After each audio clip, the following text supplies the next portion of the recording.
제목은 태초에 하나님이 천지를 창조하시니라 라는 말씀으로 같이 나누도록 하겠습니다. 태초에 하나님이 천지를 창조하시니라 라는 말씀입니다. 창세기를 읽어가고 있고 창세기 이제 본문을 같이 읽어가면서 그 내용들을 좀 이해하려 합니다. 정말 이 창세기가 읽으면 읽을수록 너무 은혜가 많이 되는 것 같아요. 이 모든 책의 시작이에요. 저희들 66권의 성경이 있는데 그 모든 성경의 시작을 하나님 이렇게 시작을 하셨고, 이 내용이 여기서 말하고 있는 바가 66권 전체를 관통하면서 마지막 성경인 요한계시록까지 연결되어지는 것들이 너무나도 신기한 것 같아요. 한 명이 썼어도 이렇게 연결이 됐었을까? 물론 안에 내러티브가 전체적으로 완벽하게 연결되지는 않습니다. 여러 가지 이야기들이 담겨 있고 또 뭐 시도 담겨 있고 여러 기도문 그리고 여러 호소들 여러 가지 것들이 담화문 여러 가지 것들이 담겨 있는데 그것들이 하나님께서 우리들을 위한 구원의 계획으로 이렇게 연결되어져 있음을 우리도 계속 확인하고 있어요. 창세기 1장에서 시작되어지는 이 모세가 전달하고자 하는 이 내용 또한 하나님께서 우리 인간을 어떻게 창조하셨고 우리 인간을 어떻게 구원하실지가 너무 명백하게 담겨져 있음을 저희들 고백합니다. 저희가 창세기 처음 시작하면서 계속 기억했었던 내용들이 여러분들 안에서 계속 틀로 계속 작용했으면 좋겠어요. 세계관이 있어야 그 세계관을 가지고 성경을 제대로 우리가 접근하고 바라볼 수 있다고 말씀드렸었죠. 이게 그냥 단권의 책 아니면 쪼가리로 되어 있는 그런 경구들이 계속 모여져 있는 것이다 라고 생각하면 또 한없이 그렇게밖에는 보이지가 않아요. 근데 이것이 하나님께서 우리들에게 하시고자 하는 전체적인 줄거리가 있고 그것들 안에서 이게 어떤 역할을 하는지 그런 전체적인 틀이 여러분들 안에서 이해가 되시면 무릎을 치고 정말 가슴이 뜨거워지는 그런 응답들이 이 안에서 있었고 몇천 년 흐르는 동안 그래서 이 하나님의 말씀은 우리 인류를 변화시켰고요. 우리 인류 가운데 정말 하나님 바라보던 그리고 이 성경을 하나님 말씀으로 붙들고 있었던 모든 사람들을 그렇게 변화시켰습니다. 전에도 잠깐 말씀드렸지만 이게 고대에 쓰여진 옛날에 쓰여진 글이잖아요. 지금으로부터 치면 거의 뭐 한 3,500년에서 한 4,000년 전에 쓰여진 그런 글이라고 우리는 알고 있고 그렇게 우리가 보고 있는데 한 200년 전까지만 해도 이렇게 오래된 글이 성경밖에 없었잖아요. 성경밖에 없어서 이 성경 하나를 가지고 당시를 한번 그려보고 당시에 사람들이 어떤 생각을 갖고 있는지 이렇게 좀 했었는데 한 200년 전에 고고학적인 굉장히 큰 발견들이 있었어요. 이라크 지역에서 아수르 문화를 막 연구하던 영국의 그런 고고학자들이 그 팀들이 그런 토판들을 발굴하게 됐거든요. 이제 고고학이라는 게 굉장히 우연의 학문이에요. 발견을 해야 뭔가 거기서부터 시작되어지는 이거는 우리가 계획을 한다고 될 수 있는 그런 것들은 아닌데 그 상황 가운데 그게 발견이 돼서 굉장히 옛날 사람들의 글이 성경 말고도 막 발굴되기 시작한 게 불과 200년도 안 됐다는 겁니다. 한 19세기, 한 1800년대 이때 이제 그런 것들이 발견이 됐는데 그때 이제 처음 발견된 그런 글이 에뉴마 엘리시라는 그런 글이에요. 그 토판에 이렇게 쓰여진 그런 글들인데 그 글들을 보면서 당시에 있었던 사람들이 어떤 생각을 했는지를 성경과 함께 비교해가며 연구할 수 있는 토대가 열린 거죠. 저희들 이제 성경을 하나님 말씀으로 믿고 정말 하나님께서 그렇게 우리들에게 주신 살아있는 하나님의 말씀이라고 믿는 사람들에게도 굉장히 중요했겠지만 성경을 하나님의 말씀이 아니다라고 말하고 싶어하는 사람들에게는 더 큰 호재였어요. 그게. 그것을 보면서 야 이거 옛날 글이 성경밖에 없을 때는 뭔가 특별한 그런 신적인 글이다라고 생각을 할 수 있었겠지만 당시에 있었던 다른 글들이 그것도 성경과 굉장히 유사한 내용들이 담겨져 있는 그런 글들이 발견되면서 이게 당시에는 굉장히 비슷한 종류의 글들이 많았구나 라는 것으로 이 사람들에게 깨달음을 주기 시작한 거예요. 거기서 끝나지 않고 계속 그런 고고학적인 발견들이 막 본격적으로 일어나기 시작하면서 사람들이 당시에 있던 그런 글들이 우리들에게 어떤 영향을 줄 수 있는지를 계속 다시 고민하기 시작한 거예요. 근데 이게 저희들이 창세기가 기록된 시기를 전통적으로 BC 한 1500년, 한 2000년 그 정도로 보잖아요. 그러니까 출애굽을 해서 이제 가나안 땅으로 들어가는 그 직전을 그 정도 연대로 우리가 생각을 하는데, 지금 제가 맨 처음에 발견됐다 하는 이런 고고학적인 에뉴마 엘리시라는 이 바벨론의 신화가 적혀져 있는 이 토판 같은 경우에 그 시기가 그것보다 훨씬 이전 글이다라는 게 이제 이 고고학자들이 밝혀낸 바인 거예요. 어떻게 보면 성경보다 더 이전의 글이 이제 발견되기 시작하면서 사람들에게는 약간 혼란도 있었고, 사람들에게는 이것을 어떻게 해석해야 되는지에 대한 문제가 우리 앞에 딱 들어 닥치기 시작한 거죠. 지금 많은 이제 사람들이, 특히나 이제 서양에서는 기독교에 관련된 그런 영향력이 굉장히 인류 가운데는 부정적이다라고 생각하는 사람들이 굉장히 많아졌거든요. 그렇게 생각하는 사람들은 자, 성경보다 더 이전에 있었던 인류가 갖고 있는 그런 지혜에 대해 우리는 집중해야 된다. 그러니까 성경보다는 훨씬 더 인류를 더 잘 알 수 있고, 인류가 갖고 있는 지혜에 대해서 우리는 더 권위를 부여하고 더 그것에 대해서 우리가 생각해야 된다라고 막 설명하는 사람들도 있고, 그 성경과 그때 발굴된 그런 글들과 비교하면서 비슷한 것들을 계속 찾아내서 이 성경 또한 그런 글들 중에 그냥 한 가지, 그때 있었던 그런 신화들 중에 한 가지다라고 우리들한테 설명하는 그런 사람들이 많이 늘어났어요. 여기 계신 분들은 솔직히 그런 이야기들이 그렇게 중요하지가 않아요. 우리는 그냥 창세기를 하나님의 말씀으로 믿고 있고, 그게 우리들한테는 너무 당연한 것이기 때문에 뭐 그렇게 발견된 게 그게 그렇게 사람들한테 영향을 줄까? 이렇게 생각이 드는데, 당장 우리 청년들 그리고 우리 후배들은 이 이야기들 때문에 신앙을 잃어버리고 있어요.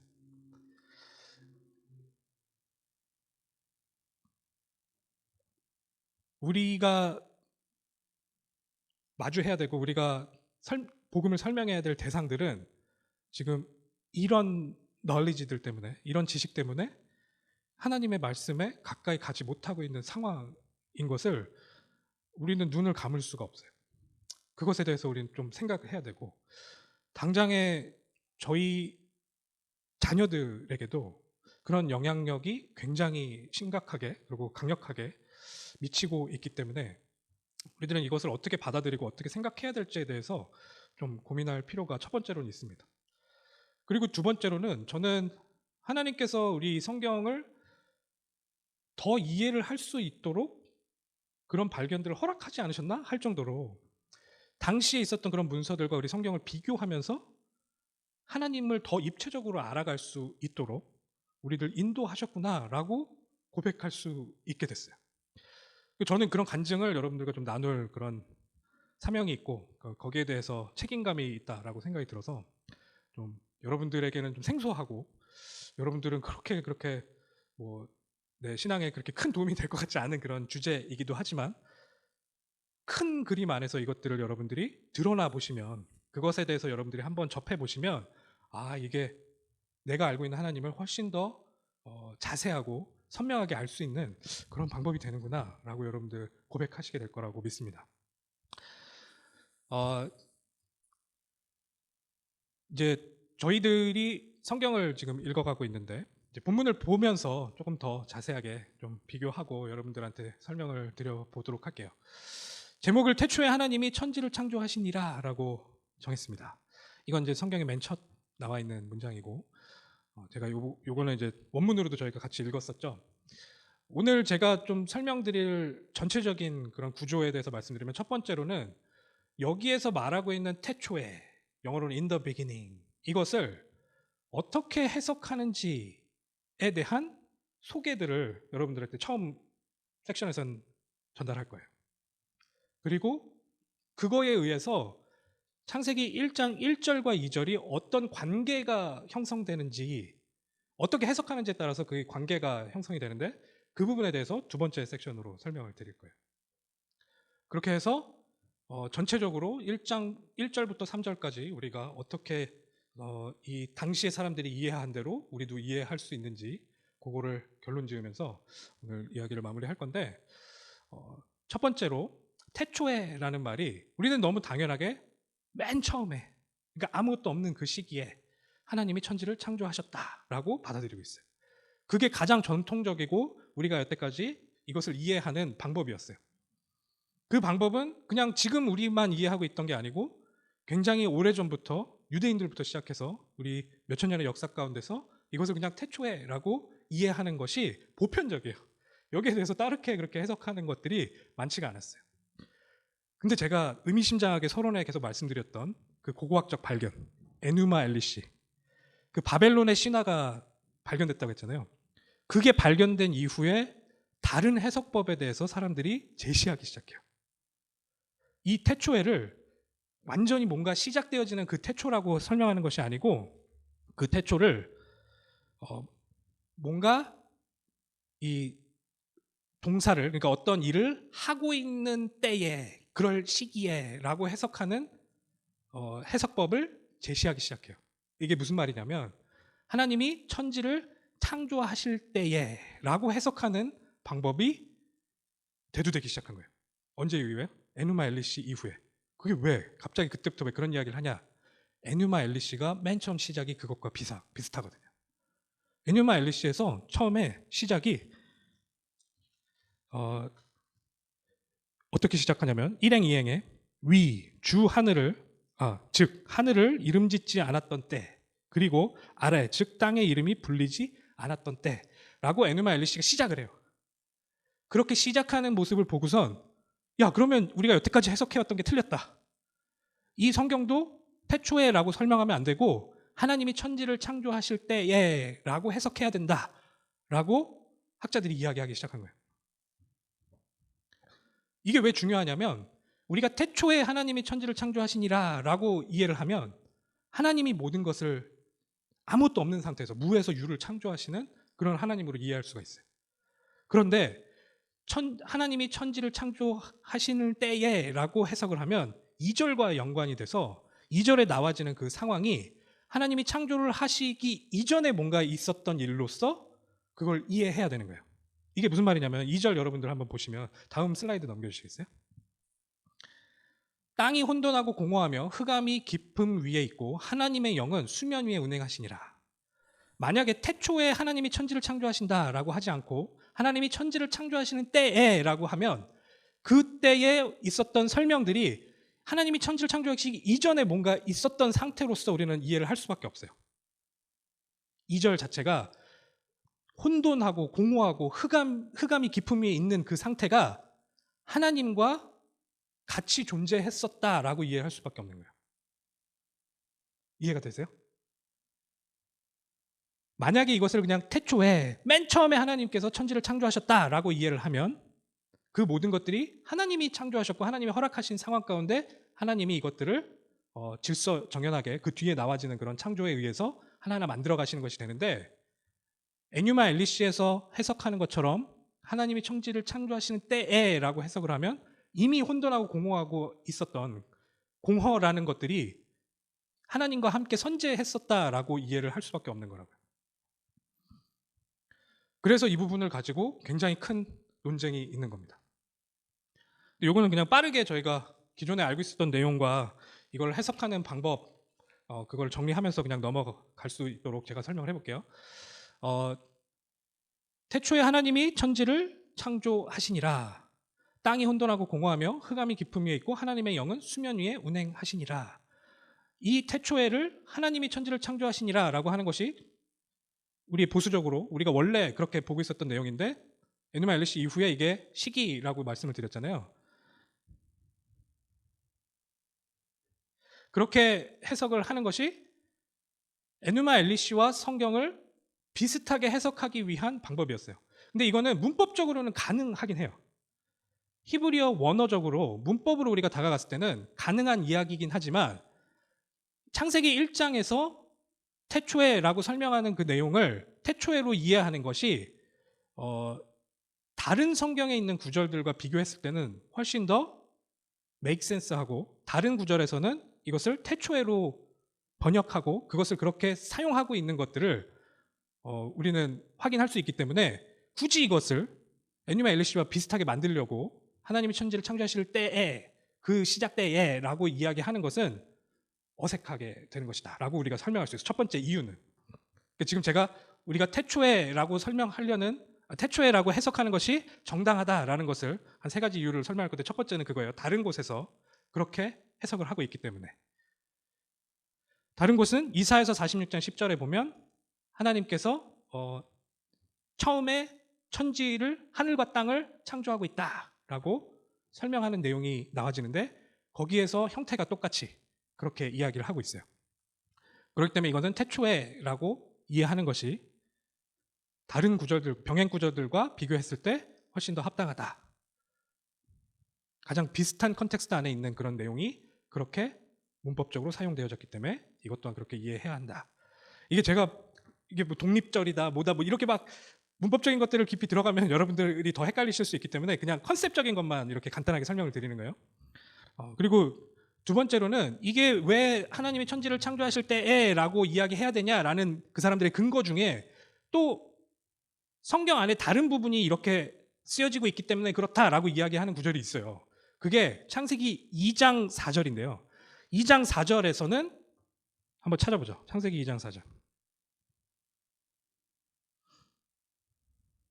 창세기 2장 4절에 보면 이것이 천지가 창조될 때에 하늘과 땅의 내력이니 라고 설명을 하잖아요. 여기에서 이렇게 설명을 하고 있기 때문에 이제 두 번째 창조의 내용이 설명되어지는 구절인데, 2장 4절이 그 시작이 이렇게 되고 있기 때문에 창세기 1장 1절에서도 그렇게 해석을 해야 되고 그렇게 우리는 이해해야 된다라는 논리를 그 사람들이 펼쳐요. 그런데 엄연히 원문적으로 보면 브레시트, 우리가 맨 처음에 쓰는 그 단어 이후에 오는 단어가 명사냐 동사냐에 따라서 그 단어가 어떻게 해석되어지는지가 달라지는데 형태가 달라요. 2장 4절에서는 엄연하게 1장 1절과 형태가 다르게 쓰여져 있어요. 그렇기 때문에 1장 1절과 2장 4절이 동일하게 해석되어지는 것은 맞지 않다. 그리고 마지막으로 세 번째는 제가 아까 말씀드린 대로 모든 사본과 번역본이 태초에라고 해석하고 그것을 이해하는 것을 지지하고 있어요. 그 중간에 뭐 몇 개라도 이게 그럴 때에, 그 시작 때에라고 해석하는 게 있으면 그렇게 그 당시에 사람들이 그렇게 이해를 했었구나라고 우리가 좀 받아들일 수 있는 근거가 되는데, 한 개도 그렇게 해석하는 게 없고 다만 한 200년 전에 있었던 학자들이 이야기한 것 외에는 그걸 그렇게 해석한 기록이 없다. 그래서 이 글은 태초에 하나님이 천지를 창조하시니라, 하나님께서 하늘과 땅을 아무것도 없는 상태에서 그렇게 창조하셨다라고 받아들이는 것이 우리들에게는 가장 합리적인 그런 선택이다라고 이해를 하게 되는 것이죠. 그렇게 이해를 하게 되면 1절과 2절이 어떤 관계로 우리가 받아들일 수 있게 되냐면요, 1절이 표제와 요약의 기능을 가진 시작하는 진술이다라고 우리가 이해를 할 수 있게 돼요. 이게 무슨 말이냐면 지금부터 시작될, 이후에 시작될 창조의 이야기들이 맨 처음에 간략하게 요약 비슷하게 우리들한테 제목처럼 나와지는 거예요. 하나님이 하늘과 땅을 창조하셨다. 이 말은 하늘, 땅, 처음과 끝, 동쪽에서 서쪽, 그러면 그 중간에 있는 모든 것들을 다 포함하잖아요. 그런 것처럼 하늘과 땅을 창조하셨다라고 하면서 이후에 있을 이야기들에 대해서 제목 비슷하게 내가 이런 설명을 할 거야 라고 전체를 아우르면서 하나님이 최초에 이것들을 이렇게 창조하셨어 라고 설명하는 것으로 이해를 할 수 있게 되는 거죠. 그게 이제 이후에 나와지는 그런 톨레도트, 그런 포뮬라랑 비슷한 역할을 하고 있다, 이렇게 우리는 이해할 수 있다. 이거는 기억 안 하셔도 돼요. 톨레도트 이런 거는 지금 어려워지니까. 그러니까 이후에 나와지는 그런 문학적 기법들과 이게 통일성 있게 그렇게 우리가 이해할 수 있는 부분이 있다. 그렇게 되면서 2절은 3절 이하에서 상술되는 구체적인 창조 이전의 상황을 묘사하는 것이 되는 거예요. 그렇게 되면 창조의 날들은 일반화된 것이 구체화되는 형식으로 되어 있어요. 우리 창조가 6일 되는데 첫째, 둘째, 셋째 했던 것이 전체의 구조를 만드는 이야기들이잖아요. 그리고 넷째, 다섯째, 여섯째 날이 첫째 날 만든 구조 안에 넷째 날에 만드는 것들이 들어가는 거고, 둘째 날 때 만든 구조 안에 다섯째 날 만든 것들이 들어가고 뭐 이런 식으로 구조되잖아요. 그 안에 구체적인 것들을 채워나가잖아요. 그것처럼 맨 처음에 1장에서 설명하고 1절에서 설명하고 있는 내용 안에 밑에 설명되는 것들이 그렇게 구체적으로 이런 내용이 들어갈 거야 라는 형태로 전체를 감싸고 있도록 그렇게 이해하는 것이 가장 문법적으로도 그렇고 당시의 사람들도 그렇게 이해를 했을 것이다 라고 보는 것이 가장 보편적으로 우리가 이해할 수 있고 가장 합당하게 이해하는 그런 방법이다. 어렵지 않죠? 그렇게 우리가 이것을 이해할 수 있게 되는 것이에요. 그리고 여러분들 그렇게 이해를 해왔었고 계속 그렇게 이해를 하시면 돼요.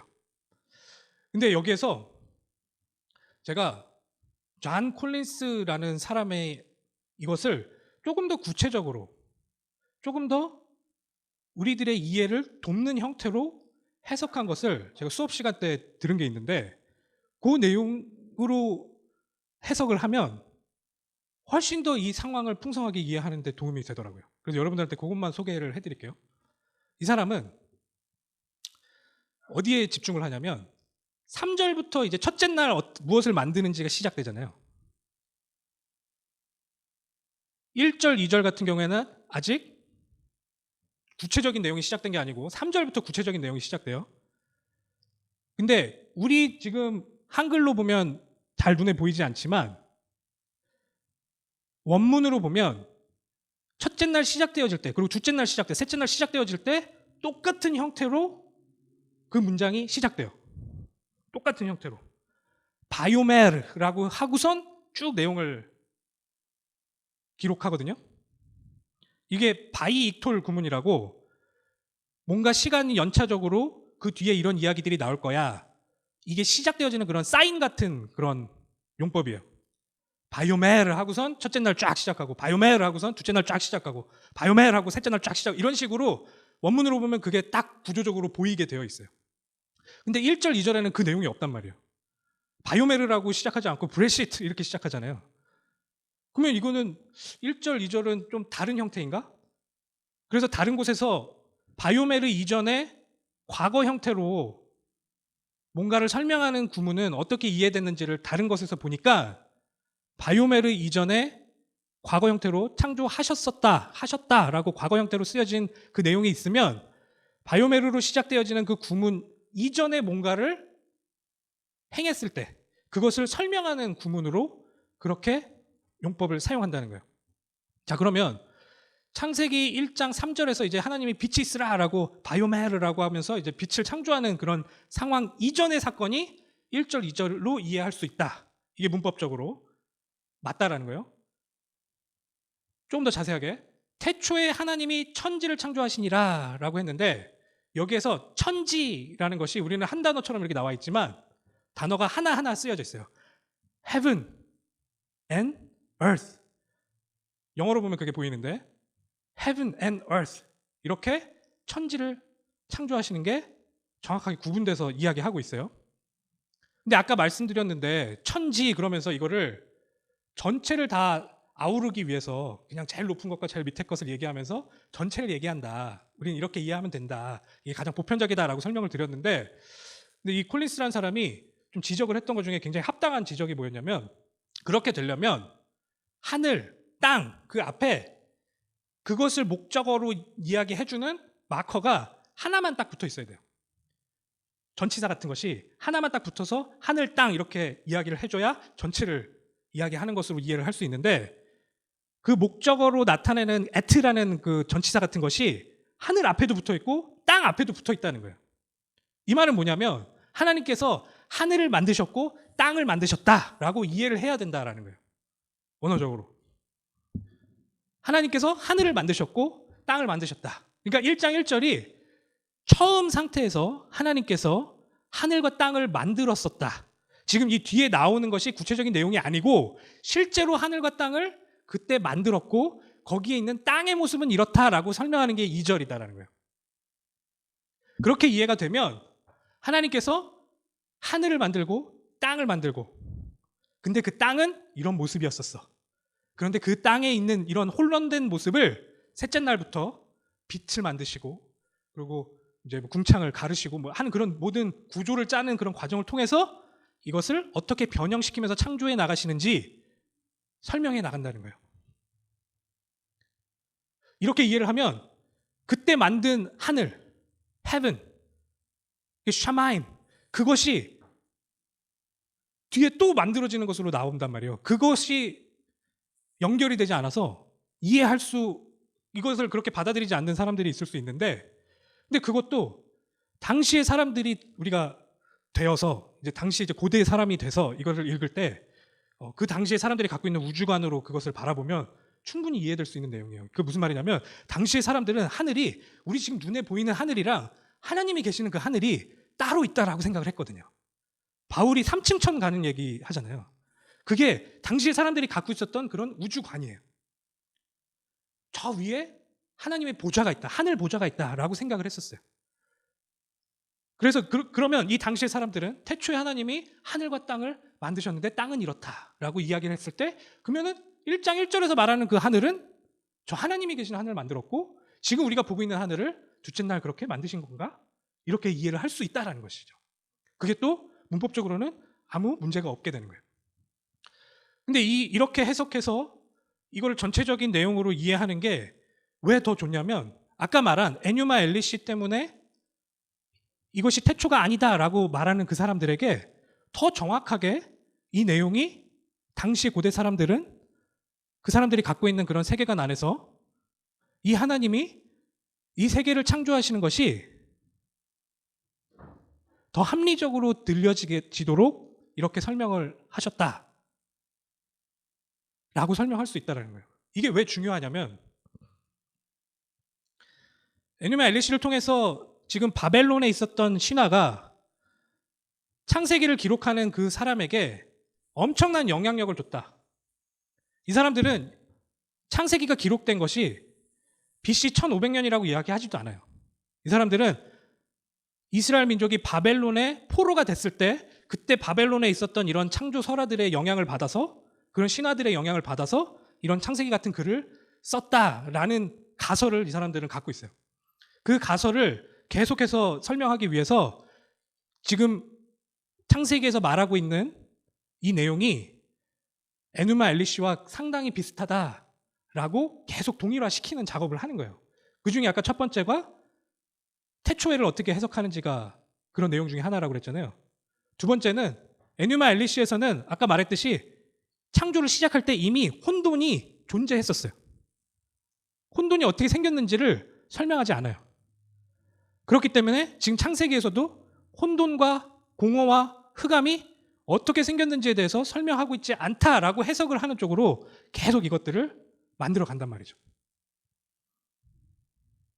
근데 그 콜린스가 설명한 대로 이 성경을 바라보면 하나님께서 태초에 하늘과 땅을 이미 만드셨던 내용을 1절, 2절에서 설명하고 있고, 그 이후에 그 혼돈돼 있던 그 땅을 어떻게 구조화하시고 어떻게 질서 정연하게 하나님의 뜻대로 만들어 가시는지가 창조의 내용이다라고 이해할 수 있는 해석적 방법이라는 거죠. 그리고 당시의 사람들은 충분히 그렇게 이해를 했었다라는 것이죠. 자, 그러면 에누마 엘리시 이런 거 다 때려치고 지금 저희들 안에서도 태초에 하나님이 천지를 창조하시니라. 이 모든 것이 없었던 상황 가운데 하나님은 스스로 존재하시면서 이 세상에 폼을 만드시고 이 세상을 하나님의 주권대로, 하나님의 뜻대로 만들어지는 과정으로 창세기가 지금 시작되고 있음을 우리는 지금 목도하고 있는 거예요. 지금 그 설명을 모세가 이스라엘 민족들에게 했고, 그게 지금 하나님의 말씀으로 남아서 지금 우리가 그걸 바라보고 있는 거예요.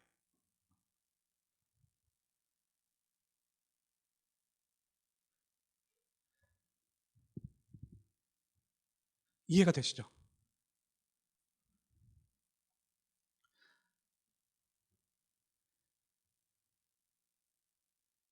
하나님께서 아무것도 없는 상태에서 하늘과 땅을 창조해내십니다. 그리고선 그것이 혼돈하고 공허하고 흑암의 기품이 있고 처음에 있었던 그런 모든 상태 또한 하나님의 의도대로 그렇게 만드셨었는데, 그것을 하나님의 영, 성령으로 그 수면 위에 운행하시며 그것들을 컨트롤하고 계셨어요. 그것이 맨 처음의 상태였다는 거예요. 그 상태를 하나님의 창조의 이념을 가지고 하나님의 계획대로 그 어둡고 컴컴하고 혼돈되어 있는 상황을 빛이 있으라 라고 말씀하시며 그곳에 그 빛을 만드시며 본격적인 창조가 시작되어지는 그림이 지금 창세기에서 설명되고 있는 거예요.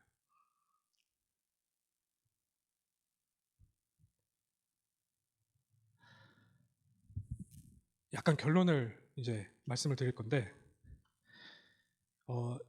왜 제가 계속 애뉴마 엘리시를 계속 설명을 하냐면 아까 서론에 말씀드린 그런 이유 때문에 그래요. 한쪽으로는요, 애뉴마 엘리시랑 창세기랑 동일한 것으로 만들려는 노력이 굉장히 강해요. 또 한쪽에서는요, 우리 보수적인 그런 사람들 중에 저쪽 끝에 있는 분들은 우리는 그런 인간이 만들어낸 애니마 엘리시나 이런 것들과는 전혀 연관도 없고 거기에 영향도 받지 않은 그런 글이다라는 것을 어떻게든 설명해내려는 한쪽 극단이 있어요. 근데 여러분들이 이 성경이 쓰여진 것들을 솔직하게 딱 바라보면 어떤 결론이 나냐면 성경을 쓴 이 모세는 애뉴마 엘리시가 기록된 것을 인식하고 있다라는 것을 여러분 느끼실 거예요. 당시에 그것이 그렇게 통용되고 있고 사람들의 머릿속에 그런 이야기들이 있다라는 것을 알고는 있어요. 그렇다고 그걸 베껴서 쓴 게 아니고 알고는 있는데 그 알고 있는 내용이 잘못됐다라는 것을 창세기를 쓰면서 밝히고 있어요. 그러면서 올바로 된 역사, 올바로 된 진짜 창조가 무엇인지에 대해서, 올바로 된 하나님이 무엇인지에 대해서 창세기를 통해서 설명하고 있어요. 당시 사람들이 잘못 알고 있는 그런 신화적인 내용들, 미신적인 내용들을 하나님께서는 이것을 어떻게 하셨던 것인지에 대한 그 내용을 가지고 정말 하나님은 이런 분이시고 정말 하나님께서는 태고적에 이렇게 창조하신 거야 라고 설명을 한단 말이죠. 당시에 있었던 사람들은 바벨론이 얼마나 크게 강대국이고 거기서 믿고 있는 그 신들이 얼마나 위대한지에 대해서 알고 있는 그 사람들에게 그 신이 아니고 진짜 하나님은, 진짜 유일한 우리의 야훼 하나님은 이런 분인 거야 라고 지금 설명해 주고 있단 말이에요. 당시의 사람들은 엄청 놀랐을 거예요. 이런 하나님이 있어? 왜냐하면 당시의 신들은 정치적인 목적으로 인해서 신화화되어 갔었거든요. 왜냐? 자기의 나라의 정당성을 이런 신화를 통해서 확보하려고 했어요. 이 왕이 그 신에게 연결되어 있는 그런 신이다, 그런 통치자다라는 것을 정치적으로 설명을 해야 되는 게 당시 나라들이 갖고 있었던 숙제예요. 그러다 보니 바벨론 신화 같은 것들이 만들어져요. 바벨론 신화에 대해서 살짝 설명을 드리면 티아맛이라는 그 자기의 이제 조상 신인데 그 사람이 그 신이 바다에서 굉장히 폭군으로 유명한, 그렇게 막 압제하고 막 이렇게 있는 그런 되게 못된 그런 신이었는데 마르두기라는 거기에 자녀가 그 티아맛을 죽이고 티아맛을 찢어서 하늘과 땅을 나누는 그런 게 바벨론의 시창조 설화란 말이에요. 아까 말씀드린 애누마 엘리시가 그런 내용이에요. 그래서 자기네들이 믿는 신은 마르두기다라는 것을, 그 마르두기의 위대함을 설명하는 게 그 창조 설화의 중요한 뼈대예요. 그거를 알고 있고 그거에 막 감동받고 있던 사람들이 지금 창세기에서 설명하는 하나님을 딱 마주하는 거예요.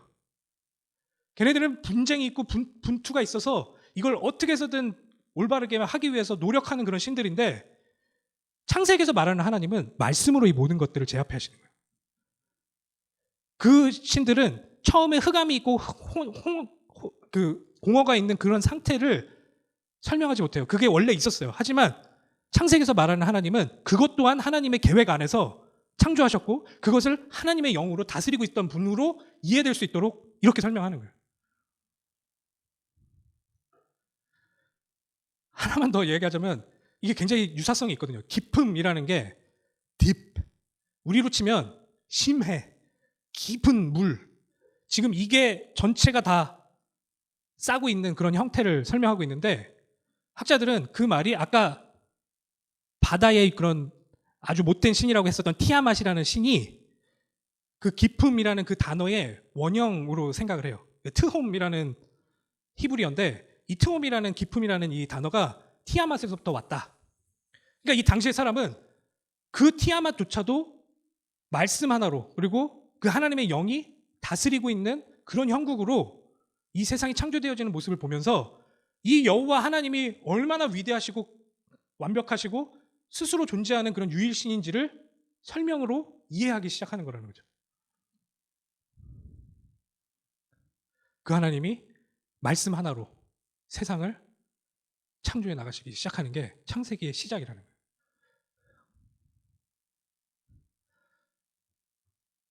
당시의 모세는 그 당시에 있었던 그런 신화나 미신들을 활용했어요. 왜냐하면 당시에 사람들이 갖고 있었던 그런 역사 의식이 그런 식으로 표출되거든요. 그러니까 이 사람들이 갖고 있는 그런 지식적인 한계를 알고 있는 거예요.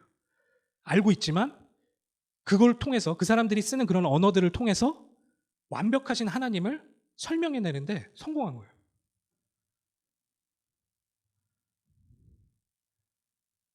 그렇게 이해하시니까 이 창세기에서 설명하고 있는 그 여호와 하나님이 어떤 분이신지 조금 더 느껴지실 거라 믿습니다. 그 하나님이 말씀으로 맨 처음에 하신 일이 빛이 있으라. 그렇게 시작을 하시는 거예요.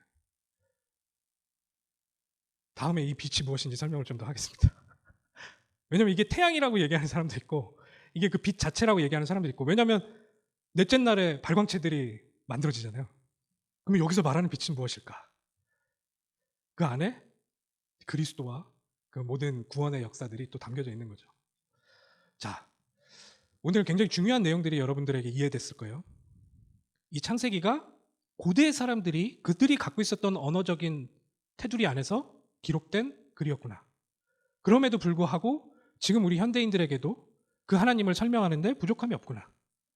그리고 그 당시 사람들은 이런 설명으로만이 하나님을 이해할 수 있기 때문에 하나님께서는 이 모든 것들을 차용하셔서 잘못 알고 있는 그런 신화적이고 미신적인 내용들을 올바르게 고쳐주셨구나. 그러면서 하나님을 설명해내셨구나.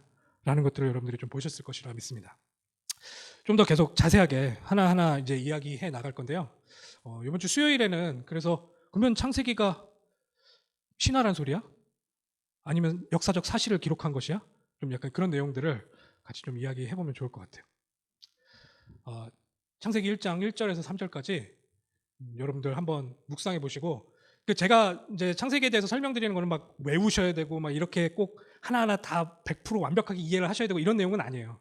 여러분들이 한번 들어보시고 이런 식으로 이 성경을 이해하는데 그 성경을 이해하는 폭이 이런 식으로 점점 넓어질 수 있는 것이구나라고 그냥 경험하시면 돼요. 그냥 그것들을 따라가시다 보면 나중에 그런 눈이 여러분들 안에서 더 선명하게 그려질 것이라 확신합니다. 기도하겠습니다.